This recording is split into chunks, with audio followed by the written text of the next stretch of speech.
Здравейте хора, аз съм Радо Геймър 69 и днес ще ви кажа всичките топ 5 филми, които са спрени по Cartoon Network. И хора, абонете се за мене, и пуснете камбанката и дайте по един мощен лайк. И сега хора, да не ви губя времето, сега да започнем с първия филм. Първият филм е Невероятните неприключения на Флапджак. Той е анимационен филм, който се е случил по Cartoon Network, както знаете, до 31 август 2010 година. И всички герои във филма са Флапджак, главен герой, Капитан Скръц, негова приятел, Бъби, говорещия кит, пипирливия Лари, старата контролерка, старата жена, осморокият Уили и доктор Бъснар. Флапджак е интересен герой и главен герой в филма и той обича да приключества и е гледан от говорещия кит Бъби. Капитан Скръц е опитен стар моряк и негов приятел, който твърди, че е най-големият авантюрист в пристанището Крайбурие и той винаги разказва измислени истории на Флапджак и Флапджак му се е вързан на тях.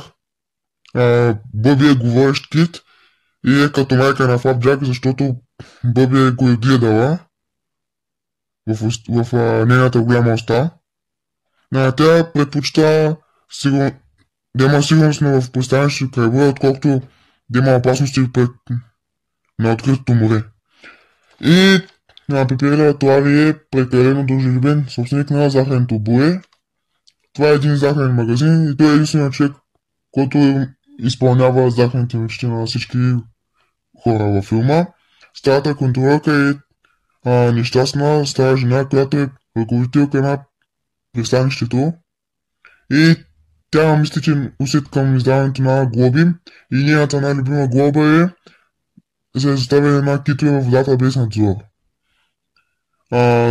Осморекият Уили е най-страшният герой, обитавал бурните морета и той чупи кости на всеки човек във филма и предпочита китове, приключения и сладки неща. И накрая на този филм доктор Бъснар е единствения човек в Крайбурие, който има научна степен по богознание, знае нещата по богознание. Има и забележителни знания по медицина, в брасненството и смята за един от най-лучшите хора в пристанището Крайбурие. И сега ще започнем с другия филм. Вторият анимационен филм по Cartoon Network е Чаудър и той е анимационен филм, както казах, по Cartoon Network, който се е излъчил до 7 август 2010 година. Героите във филма са Чаудър, Мунг Дао, Трюфла, Шницел, Кимчи, Мис Цикоря, Панани и Гаспачо. Много странни имена, само беше много любим филм. Чаудър е малко ексцентричен и неизвестен герой, не се знае какво съществува.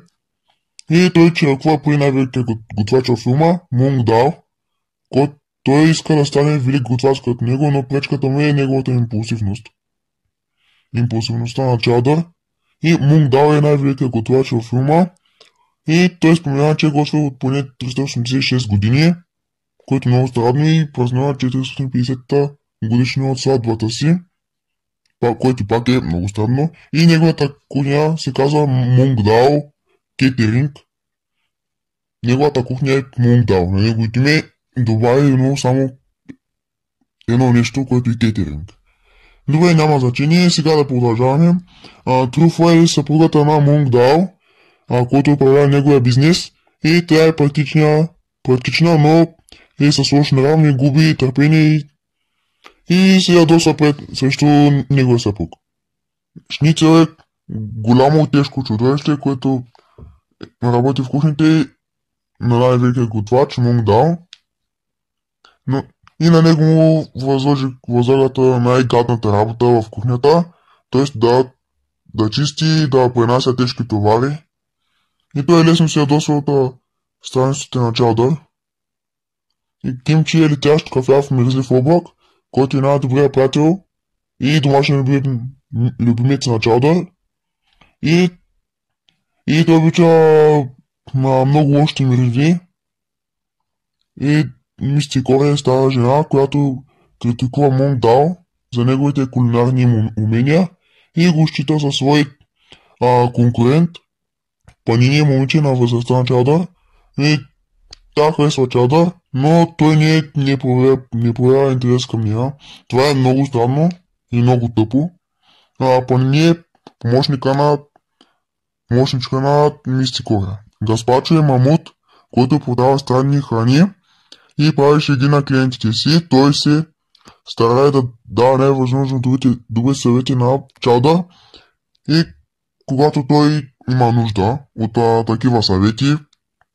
И хората започваме с третия филм. Третия спрямо филм по Cartoon Network е Лабораторията на Декстър.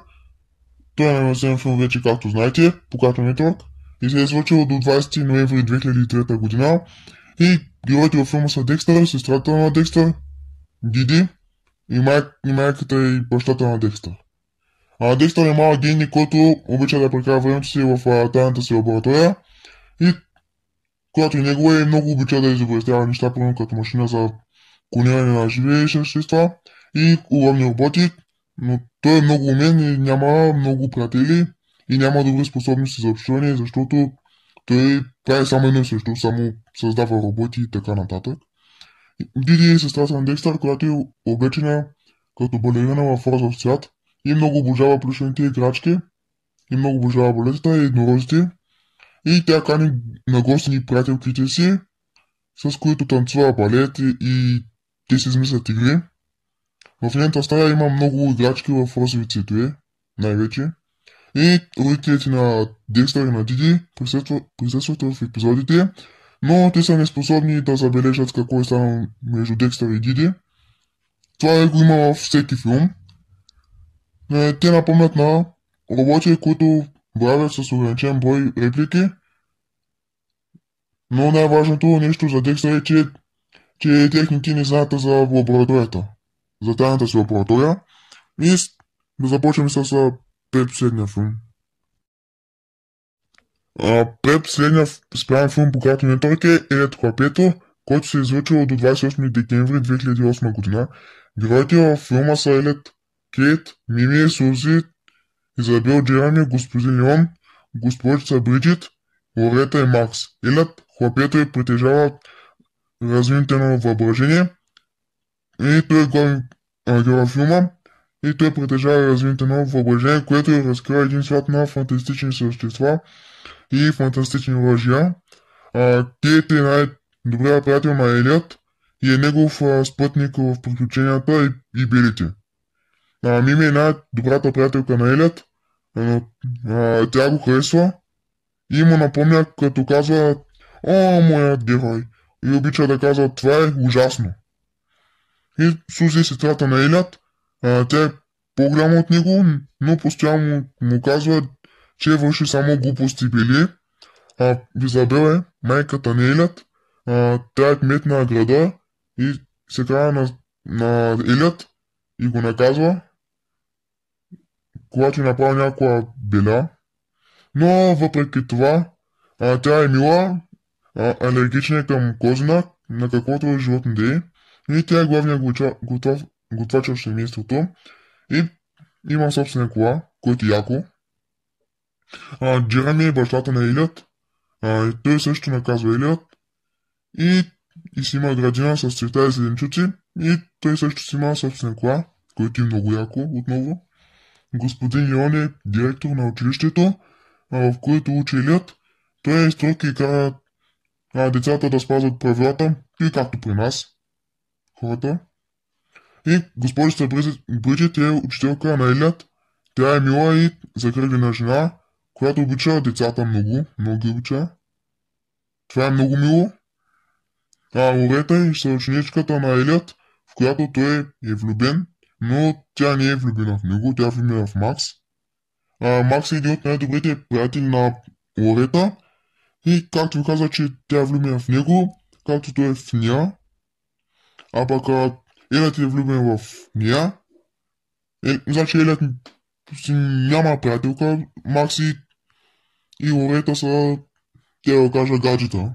И сега няма значение да продължим с последния филм.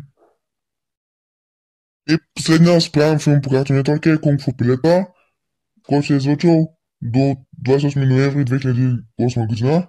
Героите във филма са Чаки Чан, Кео Джо, Чикпи, Доктор Васаби, Буба и Маймуните нинджи.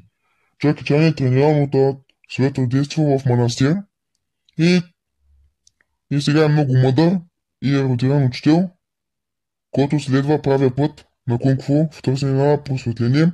Той е винаги спокоен и се съсредоточава и е предпазлив. Това е много хубаво, за да си учител. И Кеоджо е господар на улицата и е отличен оратор. Той кара винаги скейтборд. Той ми е най-любимия герой, защото кара скейтборд и много добър. Неговото отношение към света е по-голямо от самия живот. И по-голяма е косата му. Има и вилица в неговата коса. И сърцето ми е най-голямо от всичко друго. В смисъл, не е в буквален смисъл да е голямо толкова огромно. И сега Чик Пи е с светкачен ум и също с по-светкачени умения. Тя е блестящ инженер на отбора, който може да превърне всеки предмет в бойно оръжие. Това е много яко. И доктор Саби е злострадно джудже с измамна представа за собствено величие. И той се мисли за най-голямата работа в моретата на големия бизнес, т.е. за най-голямата кола. И доктор Васаби се помещава в своя щаб аквариум. Той е на най-високия етаж се помещава. В неговата страна и управлява желязна рибешка перка. Буба е прямата и дясна ръка на доктор Васаби и тя е много тежка, около 250 килограма. И тя има много малък мозък и голямо сърце. Тялото е по-голямо, отколкото мозъка, отколкото главата. Буба изпълнява неговите заповеди по най-добрия за нея начин. И маймуните нинджи са облечени в черни перелини. Тези маймуни се изникват незабелязано от сенките, за да изпълняват дяволските прищевки на своя господар доктор Васаби. Те маймуните нинджи са много слаби и само Кеоджо ги би побеждава, само той. И това е всичко от филма. И хора, не забравяйте да се абонирате за мене. И който се абонира за мен, аз ще се абонира за него, за да му помогна. И той да помогне на мен и аз ще помогна на него. И хора, това от мен, ще се чуем на другото видео. Чао!